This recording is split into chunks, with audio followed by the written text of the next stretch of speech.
কাঞ্চনজঙ্ঘা বলছি নেপালে অবস্থিত বিশ্বের তৃতীয় উচ্চতম পর্বতশৃঙ্গের নাম।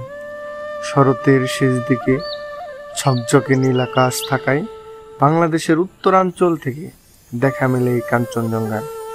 দুঃখজনক হলেও সত্য, এই বিষয়টি নিয়ে সামাজিক যোগাযোগ মাধ্যমে ট্রল করাটা যেন আমাদের আধুনিকতা হয়ে দাঁড়িয়েছে। প্রকৃতির প্রতি বিরূপ দৃষ্টিভঙ্গি কখনোই কাম্য নয়। তাই তো আপনাদেরকে ভ্রমণে উৎসাহিত করার জন্য এবারের যাত্রায় আমরা রওনা দিয়েছি বাংলাদেশের সর্বোত্তরের জেলা পঞ্চগড়। দেখানোর চেষ্টা করব কাঞ্চনজঙ্ঘার অপরূপ সৌন্দর্যের পাশাপাশি তেঁতুলিয়ার আশেপাশে সকল দর্শনীয় স্থানসমূহ। ঢাকা থেকে একদিনের সময় নিয়ে কিভাবে যাবেন, কোথায় থাকবেন, কী বা দেখতে পারবেন এবং কেমন হবে ভ্রমণের খরচ, তার সম্পর্কে একটি স্পষ্ট ধারণা দেওয়ার চেষ্টা করব। আজকের ভিডিওতে আমি রায়হান বাবু, একজন ভ্রমণ প্রেমিক। আমার এই ভ্রমণের যাত্রাটি আরেকটু বেগবান করতে পারে আপনার মূল্যবান একটি সাবস্ক্রাইব। নিরাশ করবেন না, এই ভেবে শুরু করছি আজকের তেঁতুলিয়া ভ্রমণ গল্প। হ্যালো ভিউয়ার্স, আসসালামু আলাইকুম। আজকে আমি আরেকটি নতুন ভিডিও নিয়ে আসলাম আপনাদের মাঝে। আজকে যাচ্ছি বাংলাদেশের সবচেয়ে সর্বোত্তরের জেলা পঞ্চগড়ের সর্বোত্তরের উপজেলা তেঁতুলিয়ার সর্বোত্তরের যে জায়গা বাংলাবান্ধা তেঁতুলিয়া এবং বাংলাবান্ধা সম্পর্কে সমস্ত কিছু থাকবে আমার এই ভিডিওতে, আপনারা সাথেই থাকুন। ঢাকা থেকে পঞ্চগড়ের দূরত্ব 412 কিলোমিটার। ট্রেনে যেতে চাইলে ঢাকার কমলাপুর বা বিমানবন্দর রেল স্টেশন থেকে একতা, দ্রুতযান বা পঞ্চগড় এক্সপ্রেস ট্রেনে যেতে পারবেন। এতে জন প্রতি 54 চেয়ারের ভাড়া পড়বে 695 টাকা। এসিতে ভাড়া পড়বে জন প্রতি 1334 টাকা। ফার্স্ট ক্লাস বার্থ এসিতে ভাড়া পড়বে জন প্রতি 2398 টাকা। এছাড়াও চাইলে ঢাকা থেকে সরাসরি বাসে যেতে পারবেন পঞ্চগড়। এতে জন প্রতি ভাড়া পড়বে 800 টাকার মতো। এসি বাসে ভাড়া পড়বে জন প্রতি 1600 থেকে 2000 টাকার মতো বিভিন্ন প্রকার ভেদে। শীতের সময় অবশ্যই পর্যাপ্ত শীতের কাপড় নিয়ে আসবেন। পঞ্চগড় থেকে তেঁতুলিয়ার দূরত্ব প্রায় 40 কিলোমিটারের মতো। তেঁতুলিয়া যেতে বাসে জন প্রতি ভাড়া পড়বে 80 টাকা। সময় লাগবে 1 ঘন্টার মতো।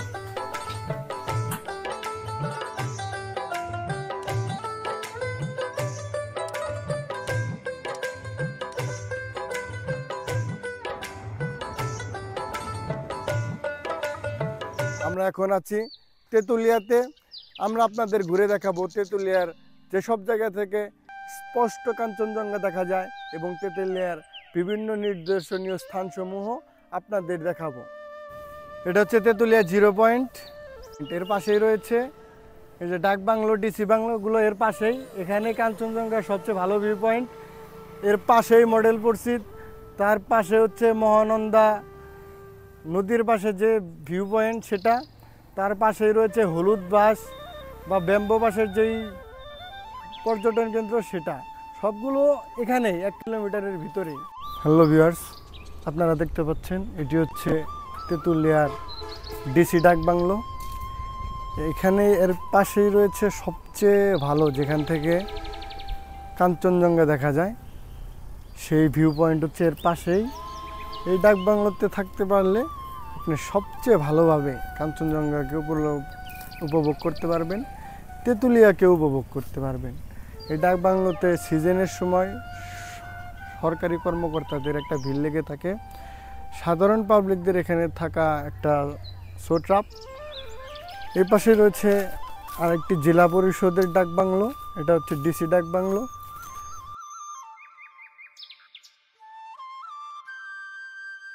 এটাই হচ্ছে ডাক বাংলোর ভিউ পয়েন্ট। এখান থেকেই সবচেয়ে ভালো কাঞ্চনজঙ্ঘা ভিউ দেখা যায়। এই পাশে হচ্ছে, এর নিচে হচ্ছে মহানন্দা নদী। এই নদীর এ পাশটাই হচ্ছে বাংলাদেশ, ওই পাশটা ইন্ডিয়া। এখান থেকেই সুন্দর কাঞ্চনজঙ্ঘার ভিউ দেখা যায়। কিন্তু দুর্ভাগ্য না সৌভাগ্য বলতে পারবো না, গতকাল আমরা যখন সন্ধ্যায় এসেছিলাম আমরা এত সুন্দর কাঞ্চনজঙ্ঘার ভিউ দেখতে পেয়েছি, কিন্তু আজকে এখন আমরা বাজে হচ্ছে ঘড়ির কাঁটায় 12টা 34 মিনিট। এখন আমরা এখানে এসে কিচ্ছু দেখতে পাচ্ছি না। কালকে বিকেলে আমরা অনেক সুন্দর ভিউ দেখতে পেয়েছি। সামান্য একটা ভিডিও অংশ আছে, সেটা আমি দিব। ও একটু একটু দেখা যায়, কিন্তু ক্যামেরাতে আসবে না। কাঞ্চনজঙ্ঘা একটু একটু হালকা আবছা আবছা আজকে দেখা যাচ্ছে। গতকাল সন্ধ্যায় একদম ক্লিয়ার দেখা গেছে।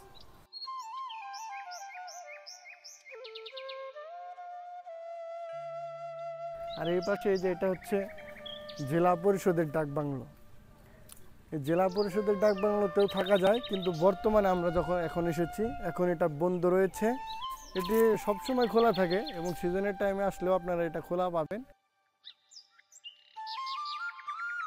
যে আপনারা যে বাসগুলা দেখতে পাচ্ছেন, এগুলো হচ্ছে ইন্ডিয়ান হলুদ বাস নামে পরিচিত।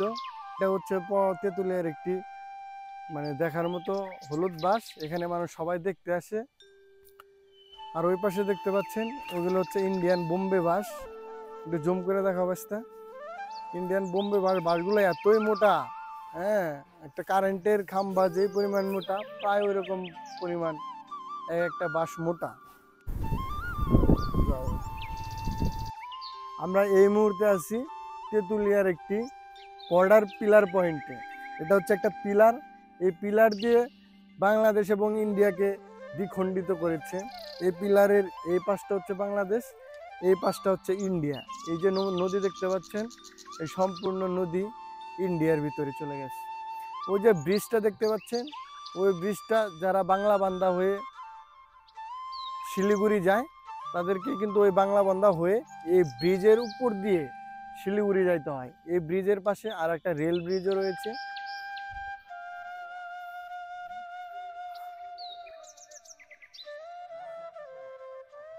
আপনারা বাংলাদেশি না ভাই? কিন্তু নদী তো পুরাটা ইন্ডিয়াতে পড়ছে নাকি ভাই? হ্যাঁ,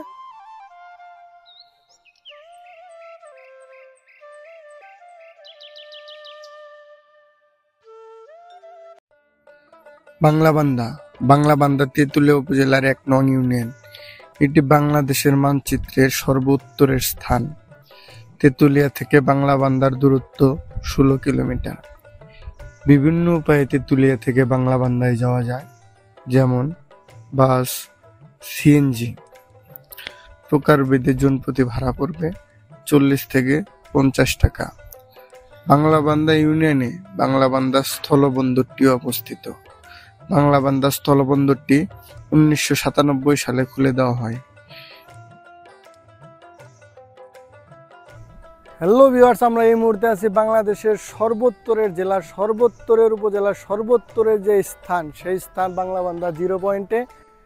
এটা হচ্ছে বাংলাদেশের সর্বোত্তরের শেষ। আপনারা এদিকে আসলেই দেখতে পারবেন। ওই পাশে দেখতে পাচ্ছেন জুম করে এসএফ ডিউটি করতেছে। এই পাশে হচ্ছে ইন্ডিয়ার পতাকা, এই পাশে হচ্ছে বাংলাদেশের পতাকা। এই পতাকার বাইরে কোনোভাবেই পাসপোর্ট ভিসা ছাড়া যাওয়ার সুযোগ নেই।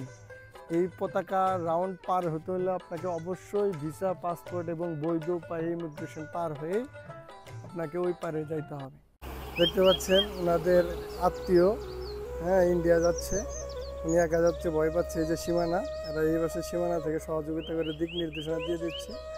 উনি চলে যাচ্ছে ইন্ডিয়া।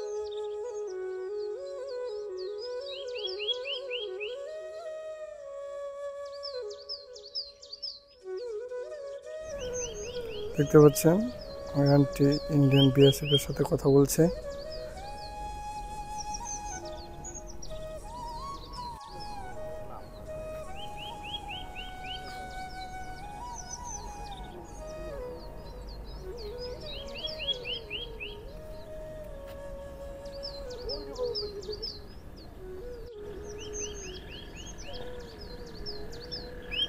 একইভাবে ওই যে ওনারা দেখছেন ইন্ডিয়া থেকে বাংলাদেশে আসতেছে।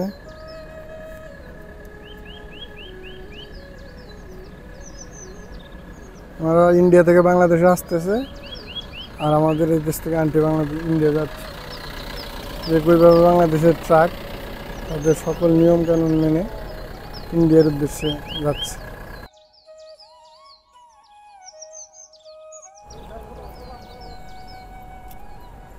সেমভাবে যে ইন্ডিয়ার একটা ট্রাক, রেজিস্ট্রেশন করা ট্রাক দেখতে পাচ্ছেন নাম্বার, এটা বাংলাদেশে প্রবেশ করছে।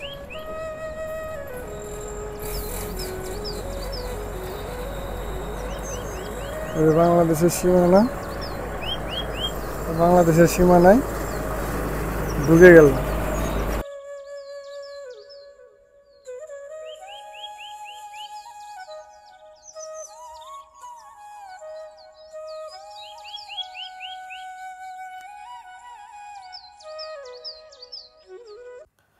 হ্যালো ভিউয়ার্স, এখন আমরা রওনা দিয়েছি বাংলা বান্দা থেকে কাজী টি স্টেট চা বাগান তার উদ্দেশ্যে।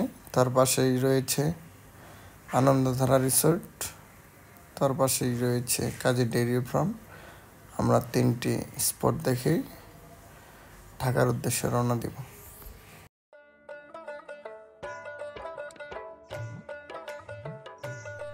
হ্যালো ভিউয়ার্স, আমরা এই মুহূর্তে আছি কাজী টি স্টেট তেঁতুলিয়াতে। যারা তেঁতুলিয়া ঘুরতে আসবেন, যারা কাঞ্চনজঙ্ঘা দেখতে আসবেন বা বাংলা বান্দা দেখতে আসবেন, তেঁতুলিয়া শহর থেকে একটু কাছে সুবিশাল চা বাগান।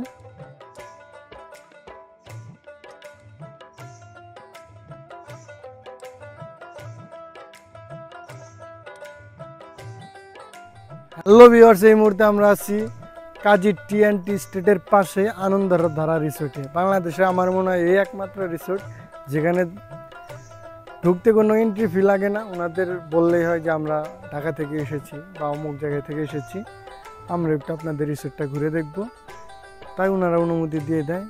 এবং এত সুন্দর রিসোর্ট যে বিনা পয়সায় দেখা যায় সেটা তেঁতুলিয়াতেই সম্ভব। আমরা এখন আপনাদের ঘুরে দেখাবো সেই আনন্দধারা রিসোর্ট।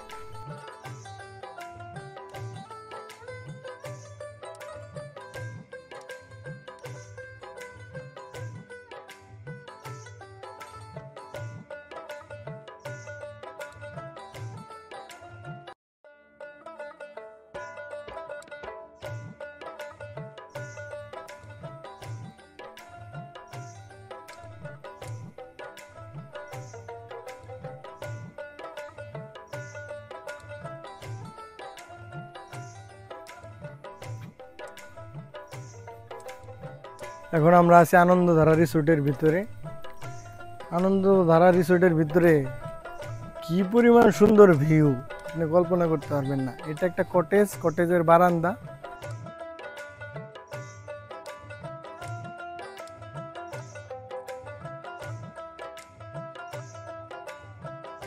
বারান্দার সামনে এই রেলিং থেকে এই পাশে এত সুন্দর একটা ভিউ দেখতে পাবেন।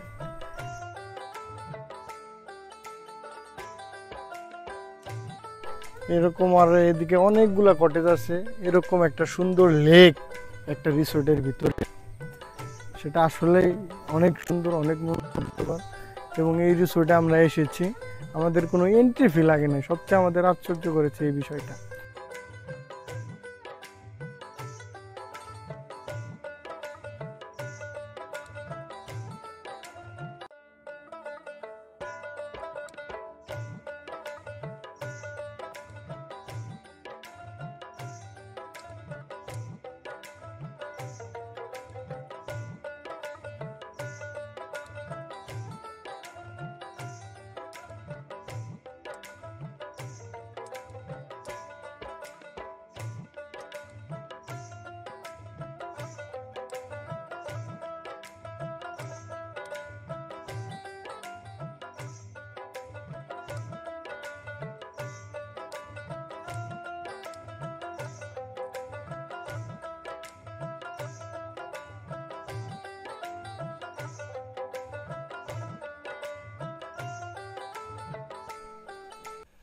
এবারের ভ্রমণ গল্প এখানেই শেষ।